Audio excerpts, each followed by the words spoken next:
Perché fa male lo zucchero non diluito? Articolo pubblicato su Medical Hypothesis 2004, 63, 933-938. Eredità evoluzionistica, la forma di ingestione, non la quantità, è il fattore chiave nel produrre gli effetti dello zucchero sulla salute umana. Riccardo Baschetti. Sommario. Sono state fatte decine di ricerche dietetiche per studiare gli effetti metabolici dello zucchero alimentare, saccarosio e il suo impatto sulla salute umana. Tutte quelle ricerche hanno preso in considerazione solamente la quantità di zucchero ingerito. Al contrario, nemmeno uno studio ha tentato di stabilire se la forma in cui lo zucchero viene consumato abbia un ruolo nel produrre i suoi effetti metabolici. Schiere di ricercatori hanno omesso di specificare come hanno somministrato lo zucchero nelle loro sperimentazioni. Ciò può ben spiegare perché i risultati di quelle ricerche sono estremamente contraddittori. Questi risultati discrepanti, come è comprensibile, hanno prodotto opinioni conflittuali riguardo allo zucchero e raccomandazioni divergenti riguardo al suo consumo. La linea di ragionamento evoluzionistico esposta in questo articolo porta a concludere che la forma in cui si assume lo zucchero, non la sua quantità, costituisce il fattore più importante nel produrre gli effetti metabolici dello zucchero e il suo impatto sulla salute umana. Di conseguenza, per esempio, il consumo di 100 grammi di zucchero al giorno può essere dannoso o innocuo, secondo la forma in cui lo zucchero viene ingerito. Specificatamente, l'ipotesi evoluzionistica avanzata in questo articolo suggerisce che lo zucchero può predisporre al diabete tipo 2 e può causare pericolose alterazioni dei grassi nel sangue se è assunto in forme solide o in soluzioni dense contenenti più di 250 grammi per litro, mentre lo zucchero è innocuo se viene ingerito in concentrazioni più diluite. Questa ipotesi evoluzionistica, in considerazione delle sue intuitive implicazioni cliniche di grande portata, dovrebbe essere verificata mediante almeno una sperimentazione dietetica. Introduzione. Non c'è nessun argomento che causi maggior controversia nella comunità dei nutrizionisti clinici di quello riguardante l'impatto dello zucchero alimentare, saccarosio sulla salute umana 1. Questa controversia, che non è nuova 2-5 e che ha portato ad una notevole incongruenza tra le raccomandazioni sul consumo di zucchero che sono state diffuse in differenti paesi europei, è ultimamente divenuta aspra persino a livello internazionale.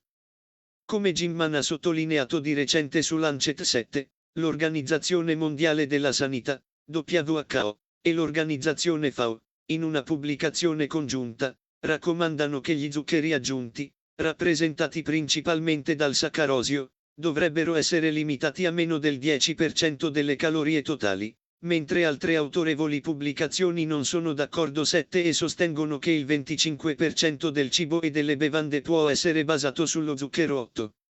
Gimman 7 avrebbe potuto plausibilmente spiegare quelle opinioni conflittuali citando almeno una di 3 lettere di commento 9-11, ma egli le ha ignorate tutte, in memoria del fatto che il mancato riconoscimento delle critiche riguardanti gli studi pubblicati, distorce la conoscenza clinica 12.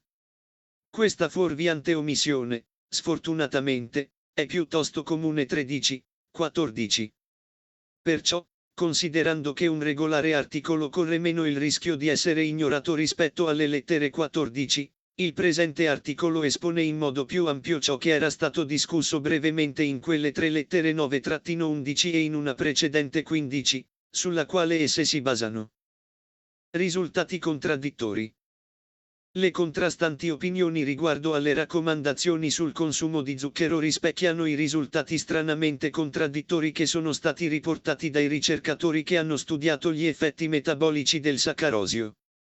Molti studi hanno trovato che il saccarosio alimentare non ha prodotto effetti dannosi in soggetti normali 16-19 e in pazienti diabetici 20-26, mentre altri studi hanno riferito che l'assunzione di saccarosio causò effetti metabolici deleteri in soggetti sani 27-36, in pazienti diabetici 37-39 ed in individui con livelli elevati di trigliceridi 40, di insulina 41 e con aterosclerosi 42.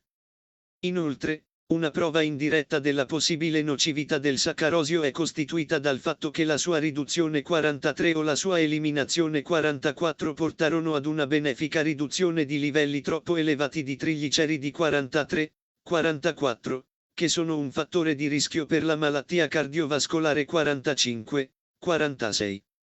La correlazione tra consumo di saccarosio e la malattia delle arterie coronarie fu particolarmente studiata ed evidenziata da John Yudkin 4, 31, 35, 47, 48, il cui libro di successo sullo zucchero fu significativamente intitolato Puro, bianco e mortale 49. Un'accurata analisi degli studi sul saccarosio suggerisce che i loro risultati discrepanti possono essere spiegati dalle forme differenti in cui il saccarosio fu ingerito. Molti ricercatori hanno omesso completamente di specificare come hanno somministrato il saccarosio 17, 19, 21, 27, 28, 31, 35, 36, 38, 40, 42, in tal modo suggerendo implicitamente che la forma in cui consumiamo il saccarosio non è importante nel produrre i suoi effetti metabolici. Altri autori, invece, usarono poche parole per descrivere le forme in cui essi dettero il saccarosio, ma queste forme erano troppo miste o non furono specificate dettagliatamente.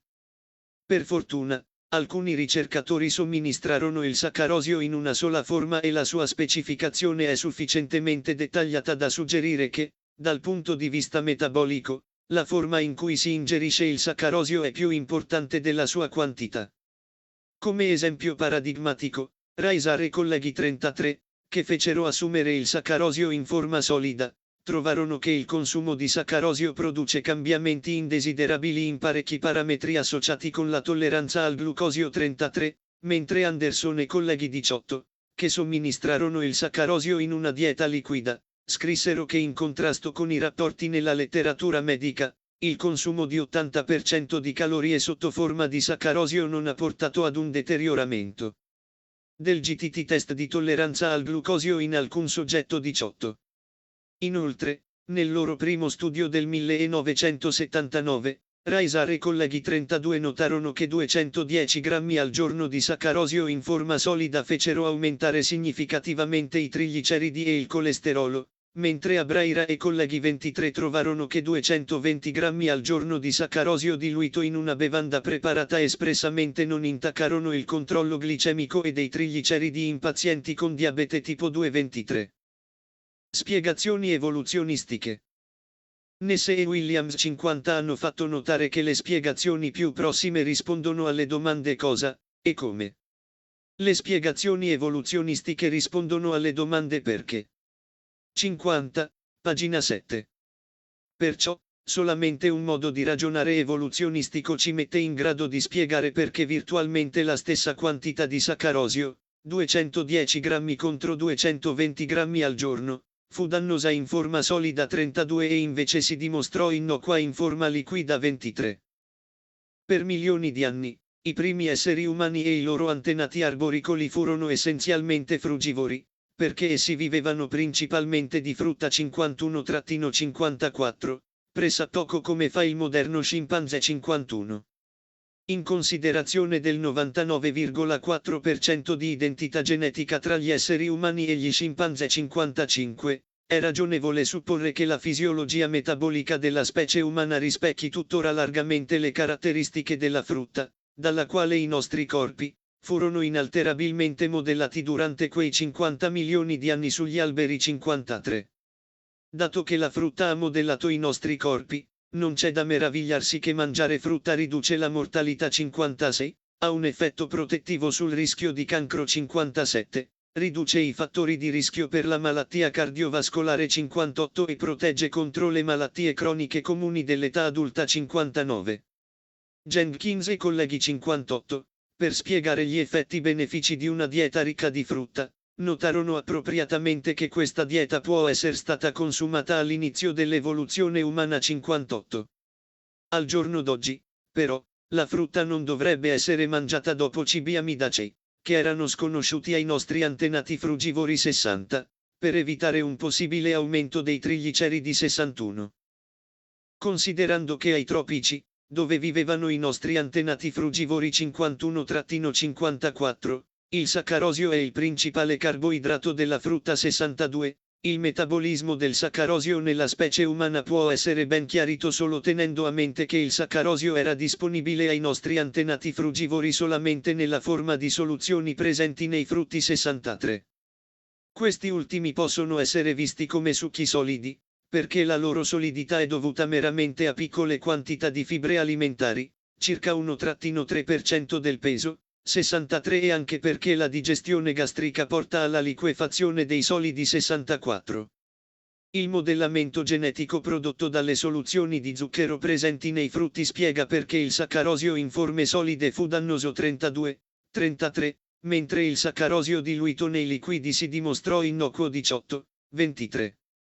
Che gli effetti metabolici del saccarosio dipendano dalla sua forma di ingestione è dimostrato anche dalla osservazione che il diabete era assente nei tagliatori di canna che mangiavano grandi quantità di saccarosio masticando la canna nella quale il saccarosio è diluito, ma comune nei loro datori di lavoro che ne mangiavano grandi quantità come zucchero raffinato 65.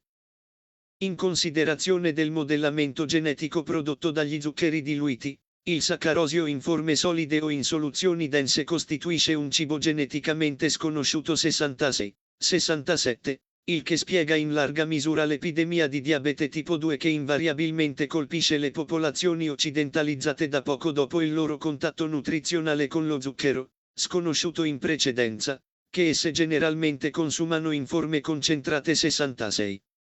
Gli occidentali, al contrario, grazie ad una selezione naturale millenaria, hanno raggiunto un parziale adattamento allo zucchero concentrato e perciò essi sono piuttosto resistenti ai suoi effetti dannosi 66. Svuotamento gastrico. La spiegazione evoluzionistica degli effetti dannosi del saccarosio consumato in forme solide 32-33 è fortemente corroborata dal fatto che lo svuotamento gastrico delle soluzioni concentrate di zucchero non sembra essere un fenomeno fisiologico, perché esso è nettamente differente dallo svuotamento gastrico delle soluzioni diluite. Infatti, le soluzioni diluite di saccarosio lasciano lo stomaco alla stessa andatura delle soluzioni isocaloriche di glucosio 68, le quali vengono rilasciate all'intestino in maniera progressivamente più lenta con l'aumentare delle concentrazioni 69. Come risultato, lo svuotamento gastrico di tre soluzioni molto diverse contenenti rispettivamente 50 grammi per litro G/L, 125 G/L e 250 G/L è costantemente lineare e cioè permette ad una identica quantità di glucosio di essere rilasciata all'intestino per unità di tempo, sebbene la gamma di concentrazioni di quelle soluzioni oscilli di 5 volte 69. Data la similarità genetica tra gli esseri umani e gli altri primati 55 e in considerazione del ruolo centrale della frutta nelle diete ancestrali degli esseri umani e degli altri primati 51-54, incluse le scimmie 70, non c'è da meravigliarsi che lo svuotamento gastrico lineare delle soluzioni di glucosio compresse tra 50 G/L e 250 G/L fu comprovato non solo negli esseri umani 69 ma anche nelle scimmie 71. Cosa molto interessante, in questi primati lo svuotamento gastrico non rallenta ulteriormente quando la concentrazione di glucosio supera 250 G/L ed avviene invece una più rapida cessione di glucosio all'intestino 71. Questo accelerato svuotamento gastrico delle soluzioni concentrate spiega gli effetti dannosi del saccarosio ingerito in forme solide 32-33. Perché lo svuotamento gastrico è così importante nella omeostasi del glucosio 72-73 che una decelerazione dello svuotamento gastrico rappresenta una possibilità terapeutica nel trattamento del diabete tipo 2 74-75. Riflettendo sullo svuotamento gastrico lineare delle soluzioni comprese nella gamma tra 50 G/L e 250 G/L, alcuni autori si sono chiesti perché i pasti di alta concentrazione calorica vengono svuotati nell'intestino più lentamente come volume, ma giusto lentamente quanto basta da rilasciare nel tempo lo stesso numero di calorie rilasciato da pasti più diluiti. 76. Per rispondere a questa domanda, dovremmo ricordare l'affermazione di Teodosius Dobzhansky secondo la quale nulla ha senso in biologia se non alla luce dell'evoluzione 77. Infatti, considerando che la fisiologia metabolica dei primati, inclusi gli esseri umani, è stata ampiamente modellata da svariati frutti 51-54, 70, nei quali il contenuto totale dei differenti zuccheri virtualmente coincide con la gamma tra 50 G/L e 250 G/L 62, 63, 78. Lo svuotamento gastrico lineare delle soluzioni comprese in questa gamma ha un senso solamente se visto come una eccellente strategia evoluzionistica per preservare la omeostasi del glucosio dei primati frugivori, malgrado l'ampia gamma calorica del loro cibo principale. Il fatto che lo svuotamento gastrico delle soluzioni di glucosio contenenti più di 250 G/L, a differenza di quelle entro questo limite, non è lineare suggerisce che il suo andamento esponenziale rappresenta un fenomeno non fisiologico, provocato dalla ingestione geneticamente sconosciuta di uno zucchero in concentrazione maggiore di quella più alta presente nella frutta fresca 62, 63, 78, che ha modellato geneticamente la fisiologia metabolica dei primati frugivori. Qualcuno potrebbe obiettare che anche il miele e la frutta essiccata, che consistono di zuccheri in forme solide, erano disponibili ai primi esseri umani e agli altri primati. Il miele, però, in tempi ancestrali, prima della comparsa dell'apicoltura, era molto raro e custodito dalle api 79. Anche la frutta essiccata era assai scarsa nelle foreste pluviali tropico-equatoriali, abitate dai nostri frugivori progenitori e dagli altri primati 51-54, 70, a causa della grande umidità, delle piogge copiose e dell'ombra della fitta vegetazione. Pertanto, l'ingestione di miele e di frutta essiccata non fu sufficientemente abbondante, frequente, regolare e comune da poter modificare il modellamento genetico prodotto dal copioso, quotidiano, costante e diffuso consumo di frutta fresca 60. Medicina darwiniana. Se la ricerca futura verificherà il suggerimento evoluzionistico che il tasso di svuotamento gastrico è direttamente proporzionale al tasso di ossidazione del glucosio esogeno 80, 81, allora la vecchia affermazione di Dobzhansky riguardo alla capacità illuminante del ragionamento evoluzionistico 77 risulterà lungimirante. Come è stato recentemente sottolineato, i dottori del futuro troveranno necessario tenere in conto gli imperativi biologici che Darwin ha rivelato 82. La medicina darwiniana, o evoluzionistica, è relativamente nuova 50, 83, 84. Sfortunatamente, malgrado la sua capacità euristica 50, 85-89 e le sue potenzialità nella medicina preventiva 50, 90-92, la medicina darwiniana viene generalmente trascurata 82. Ciò può essere dovuto in parte al fatto che molti dottori accettano un resoconto religioso della creazione che esclude l'evoluzione 82. Tuttavia, considerando che persino il Papa ha ammesso che Darwin aveva ragione riguardo all'evoluzione 93, i dogmi religiosi non dovrebbero rappresentare un ostacolo all'accettazione e allo sviluppo della medicina darwiniana, specialmente alla luce della sua ineguagliata capacità di raccogliere i diversi elementi della scienza medica e di inserirli in una coerente narrazione esplicativa 94. Parafrasando l'affermazione di Dobzhansky 77, è stato giustamente suggerito che nulla ha senso in medicina se non alla luce dell'evoluzione 95. Conclusione. Come Ethan e colleghi 96 hanno sottolineato, la medicina evoluzionistica possiede la capacità di suggerire nuove strade per la ricerca ordinaria 96. Infatti, c'è da sperare che gli argomenti evoluzionistici discussi nel presente articolo porteranno alcuni ricercatori di larghe vedute ad effettuare il primo studio dietetico per stabilire se la forma in cui lo zucchero è consumato svolge un ruolo nel produrre i suoi effetti metabolici. Per esempio, quei ricercatori potrebbero accertare se il consumo giornaliero di 100 grammi di saccarosio, ingerito a digiuno per un mese, riduce la sensibilità all'insulina e aumenta i grassi del sangue involontari sani quando lo zucchero è ingerito in forme solide o in soluzioni dense che superano i 250 G/L, mentre il successivo consumo della stessa quantità di saccarosio, ingerita a digiuno per lo stesso periodo, permette agli stessi soggetti di annullare quegli effetti indesiderabili. Quando lo zucchero è ingerito in concentrazioni più diluite. Bibliografia. 1 Odia K. Manji. Importance of retaining a national dietary guideline for sugar. Medj Os 2001, 175, 165 to 6. 2 Abrera C. Emanuele Ma. Sucrose in the diabetic diet. Diabetes Care 1987, 10, 667 to 8. 3 Revan GM, Hollenbeck C. Colston A. Sucrose in the diabetic diet, a reply.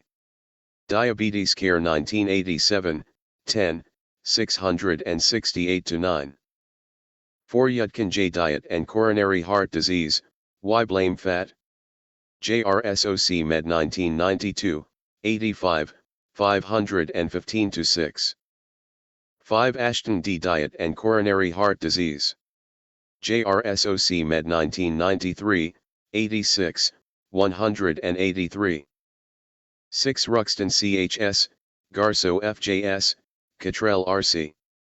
Guidelines for sugar consumption in Europe, is a quantitative approach justified? J. Klin Nudra 1999, 53, 503 to 13. 7 Man J. Free Sugars and Human Health, Sufficient Evidence for Action? Lancet 2004, 363, 1068 to 70. 8 Ashraf H. whose diet report prompts food industry backlash. Lancet 2003, 361, 1442. 9 Baschetti R. Sucrose in weight loss regimens. AMJ Klin Nudra 1998, 67, 150 to 1. 10 Baschetti R. High sucrose diets and insulin sensitivity. AMJ Klin Nudra 1999, 69, 575 to 6. 11 Baschetti R. Concentrations of sugars in high carbohydrate diets. AMJ Klin Nudra 2001, 73, 129 to 30. 12 Horton R. Post-publication criticism and the shaping of clinical knowledge. JAMA 2002, 287, 2843 to 7. 13 Baschetti R. Chronic fatigue syndrome, an endocrine disease off limits for endocrinologists. J. Klin Invest 2003, 33, 1029 to 31. 14 Burden AC recognizing letters in systematic reviews. Lancet 2000, 355, 2170. 15 Baschetti R. Sucrose metabolism. NZ Met J 1997, 110, 43. 16 Surwit Rs, Feengloss MN, McCaskill CC, ETAL metabolic and behavioral effects of a high sucrose diet during weight loss. AMJ Klin Nudra 1997, 65, 908 to 15. 17 Grande F, Anderson JT, Keys A sucrose and various carbohydrate containing foods and serum lipids in man. AMJ Klin Nudra 1974, 27, 1043 to 51. 18 Anderson JW, Herman RH, Zokim D. Effect of high glucose and high sucrose diets on glucose tolerance of normal men. AMJ Klin Nudra 1973, 26, 600 to 7. 19 Dunnigan MG, 5T, McKitty MT, Crosby SM. The effects of isocaloric exchange of dietary starch and sucrose on glucose tolerance, plasma insulin, and serum lipids in man. Klinsci 1970, 38, 1-9. 20 Malerbida, Pava ESA, Duarte AL, Wajchenberg BL. Metabolic effects of dietary sucrose and fructose in type 2 diabetic subjects. Diabetes Care 1996, 19, 1249 to 56. 21 Bantle JP, Swanson JE, Thomas W., Lane DC. Metabolic effects of dietary sucrose in type 2 diabetic subjects.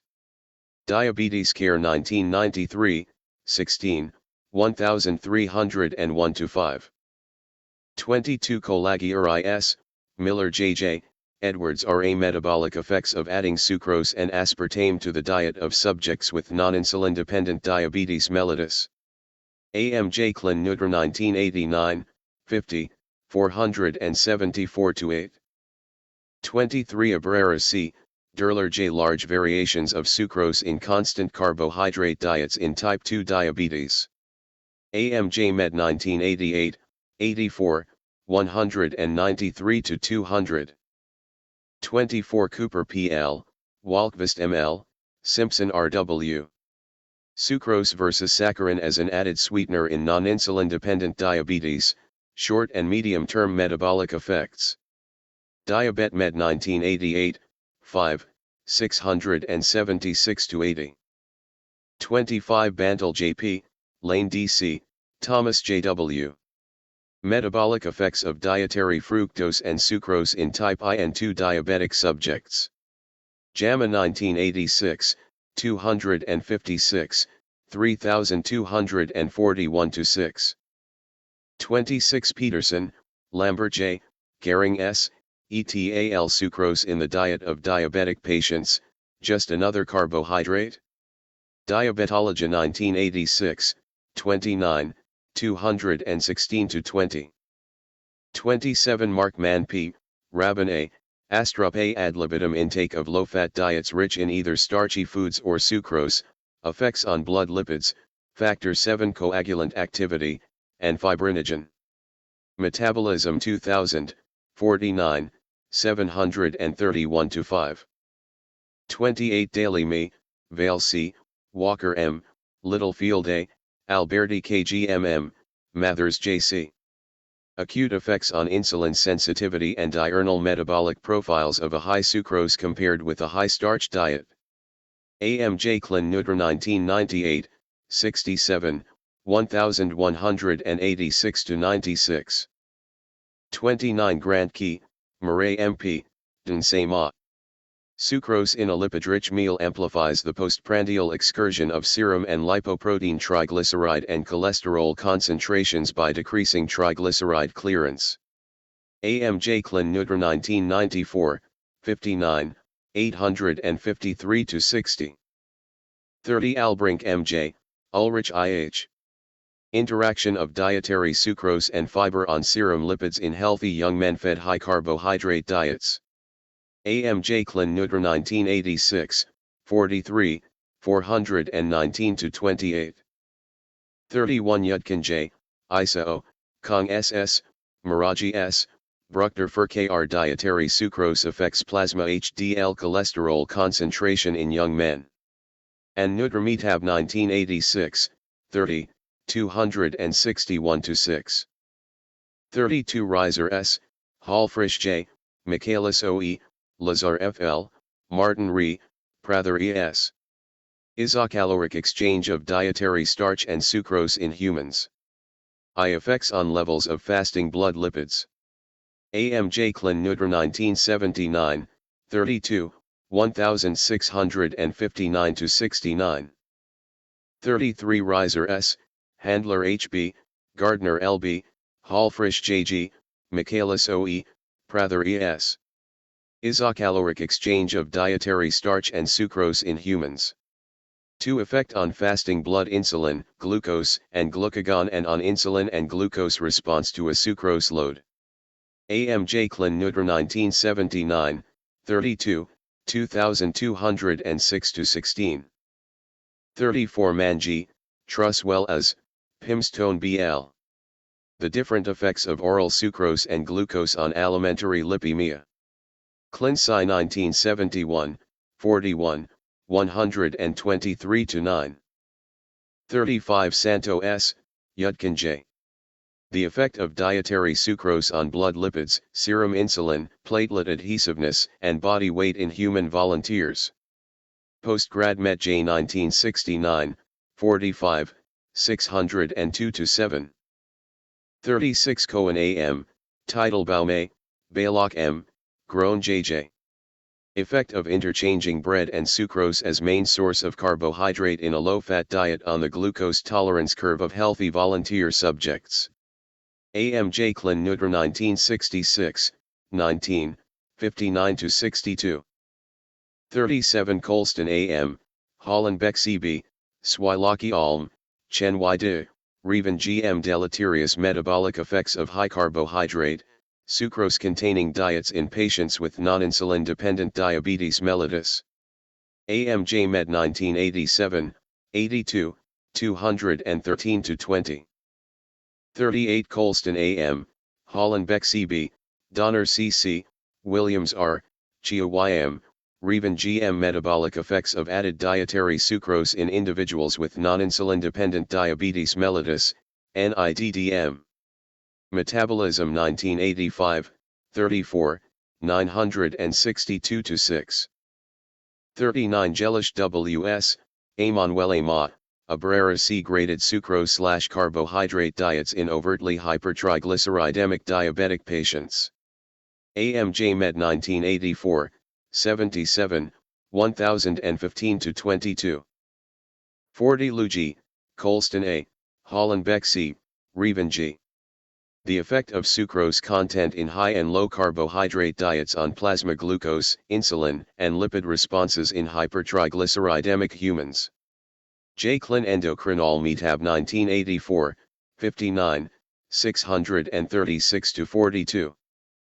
41 Reiser S, Boni, Hallfrisch J, Michaelis O. E., Keeney M, Prather E. S.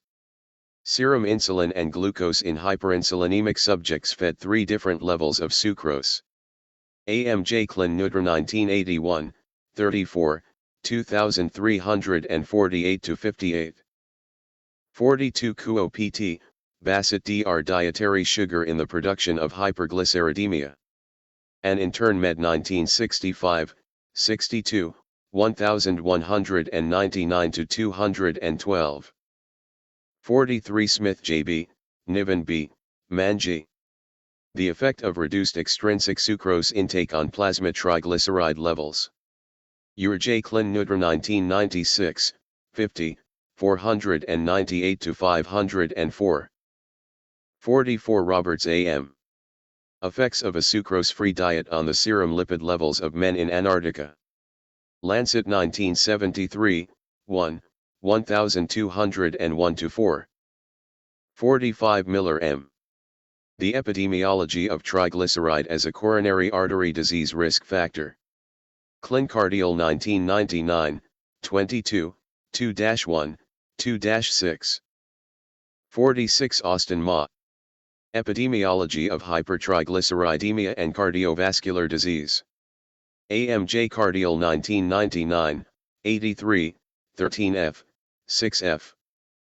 47 Yudkin J, Santo S, Kutkar VV sugar intake, serum insulin, and plat-eld adhesiveness in men with and without peripheral vascular disease. Postgrad Met J 1969, 45, 608-11.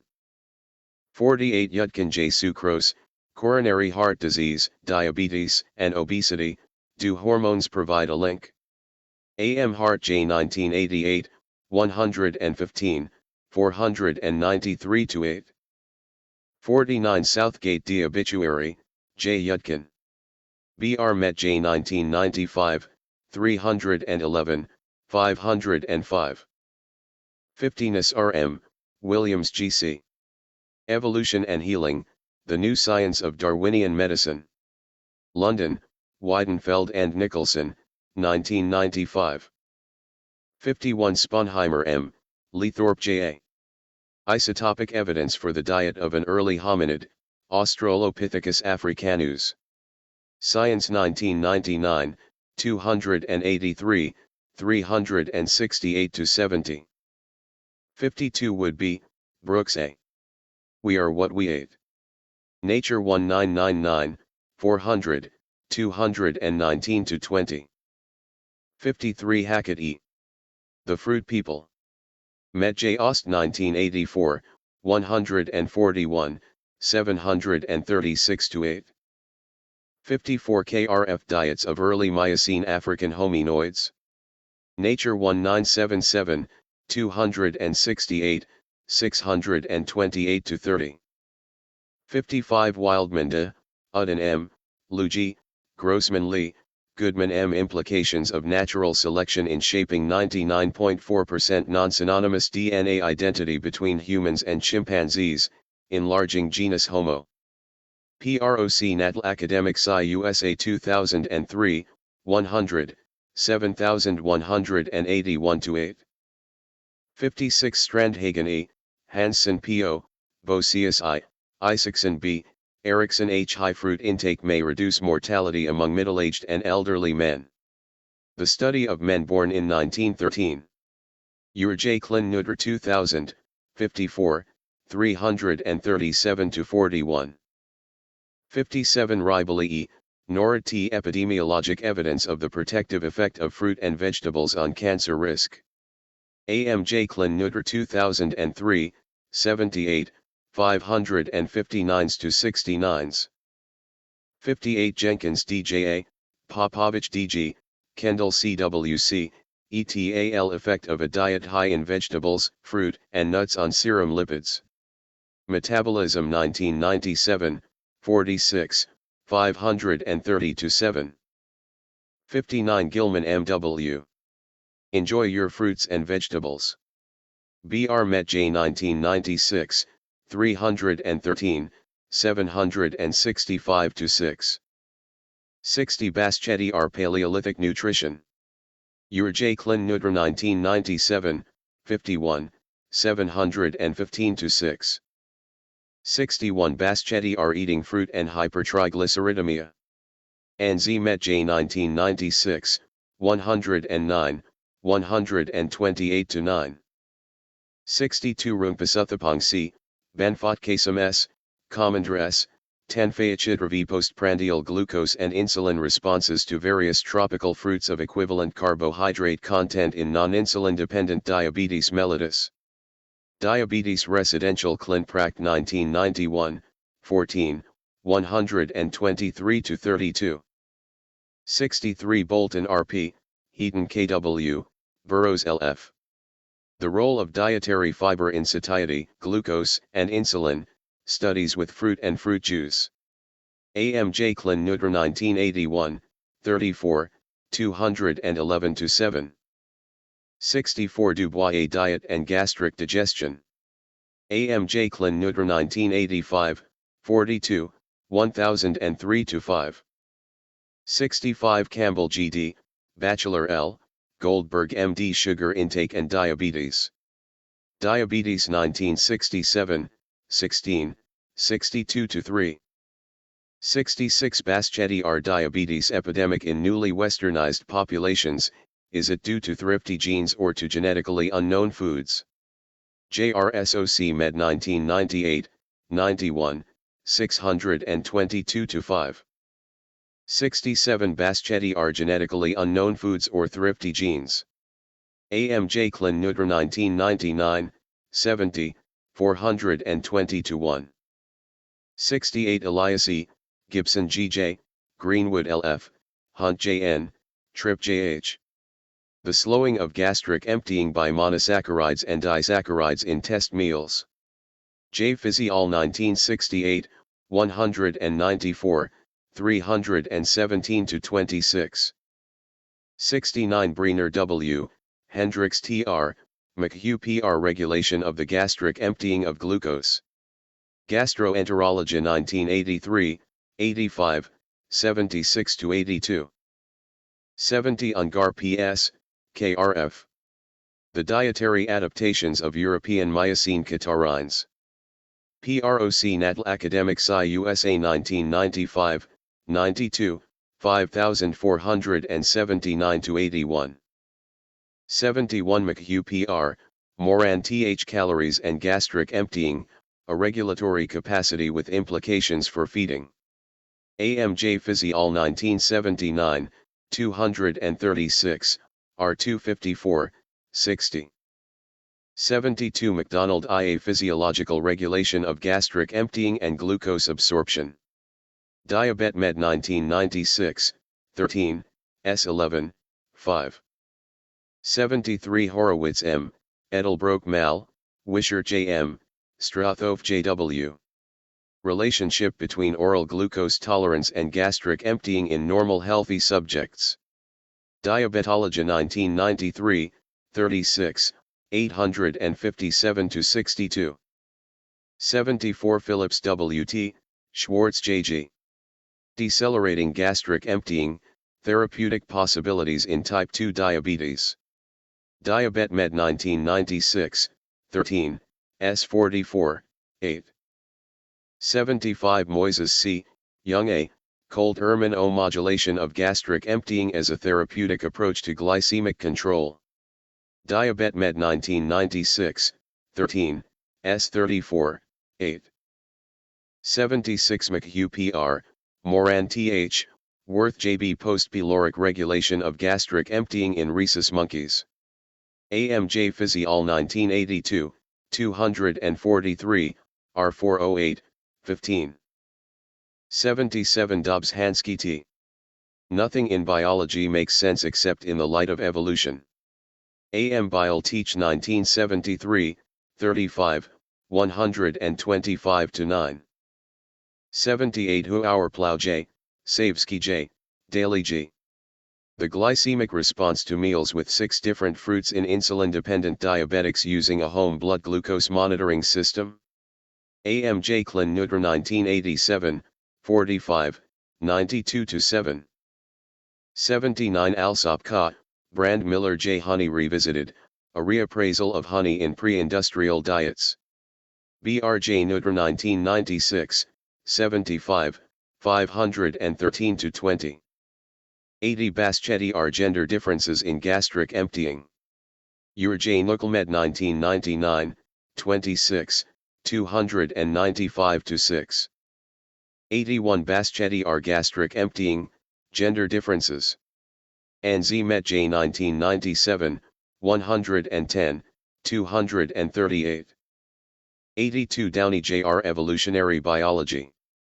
Lancet 2004, 363, 1168. 83 Williams G.C., Nis R.M. The Dawn of Darwinian Medicine. QRev Bile 1991, 66, 1-22. 84 Smith J.G. Darwinian, Evolutionary, Medicine. South Met J 1996, 89, 1028-30. 85 Milton K. Nutritional Characteristics of Wild Primate Foods. Do the diets of our closest living relatives have lessons for us? Nutrition 1999, 15, 488-98. 86 Eaton S.B., Eaton 3 S.B., Connor M.J., Shostak M. An evolutionary perspective enhances understanding of human nutritional requirements. J. Nutra 1996, 126, 1732-40. 87 Goldsmith M.F. Ancestors may provide clinical answers, say Darwinian medical evolutionists. JAMA 1993, 269, 1477-80. 88 Tobian L. Potassium and hypertension. Nutrarev 1988, 46, 273-83. 89 Baschetti R. Vegetarian Diet. QJ Med 2000, 93, 387. 90 Eaton S.B., Strassman by, Nis R.M., ETAL Evolutionary Health Promotion. Previous Med 2002, 34, 109-18. 91 Eaton S.B., Cordain L., Lindeberg S. Evolutionary Health Promotion, a consideration of common counterarguments.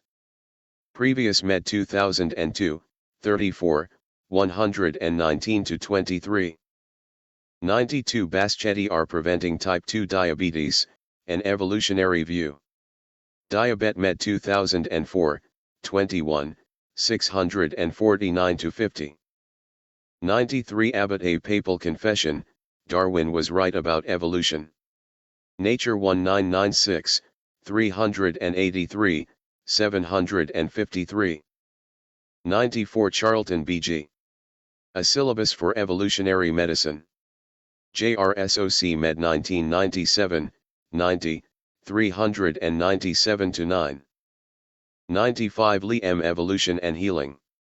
Lancet 1995, 346, 686. 96 Eaton SB, Eaton 3 SB, Connor MJ. Paleolithic Nutrition Revisited, a 12-year retrospective on its nature and implications. J. Klin Nudra 1997, 51, 207-16.